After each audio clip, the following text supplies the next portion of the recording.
বুধবার শুরু হচ্ছে হজের মূল আনুষ্ঠানিকতা। এরই মধ্যে বিশ্বের বিভিন্ন দেশ থেকে সৌদি আরবে পৌঁছেছেন লাখো মুসলমান। হজের আনুষ্ঠানিকতার আগে মক্কার গ্র্যান্ড মসজিদে নামাজ আদায় করেছেন অনেকেই। আল্লাহর ঘর কাবা তাওয়াফ করে সন্তুষ্টি প্রকাশ করেন তারা। এই ঈদে জামা জুতো অ্যাকসেসরিজের ডিসকাউন্ট।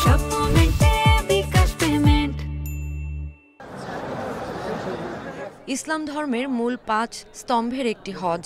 এবছর হজের মূল আনুষ্ঠানিকতা শুরু হচ্ছে 4 জুন।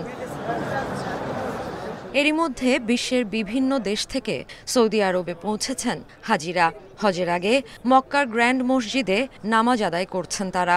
এদের অনেকেই প্রথমবারের মতো কাবা শরীফ দেখছেন। আল্লাহর ঘর দেখে এবং তাওয়াফ করে আল্লাহর প্রতি সন্তুষ্টি প্রকাশ করেছেন তারা।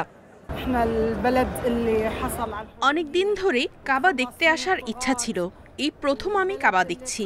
আমি খুব খুব খুব খুশি। আমি আল্লাহর কাছে এটা চেয়েছিলাম এবং তিনি আমাকে এই সুযোগ দিয়েছেন।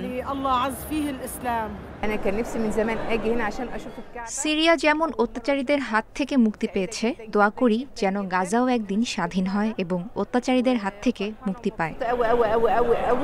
হজের দ্বিতীয় দিন 5 জুন আরাফাত ময়দান মুখরিত হবে লাব্বাইক আল্লাহুম্মা লাব্বাইক, লাব্বাইকা লা শারিকা লাকা লাব্বাইক ধ্বনিতে। এ পবিত্র ময়দানেই সেই পাহাড় অবস্থিত যেখান থেকে বিদায় হজের ঐতিহাসিক ভাষণ দিয়েছিলেন মহানবী হযরত মুহাম্মদ সাল্লাল্লাহু আলাইহি ওয়াসাল্লাম।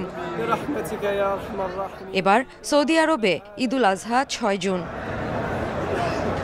হজযাত্রীদের আরেক কাঙ্ক্ষিত গন্তব্য পবিত্র মদিনা নগরী, যেখানে মহানবী সাল্লাল্লাহু আলাইহি ওয়াসাল্লামের পবিত্র রওজা মুবারক। হজ শারীরিক ও আর্থিকভাবে সক্ষম প্রতিটি মুসলমানের জন্য জীবনে একবার বাধ্যতামূলক। Sadia Afrin, independent news.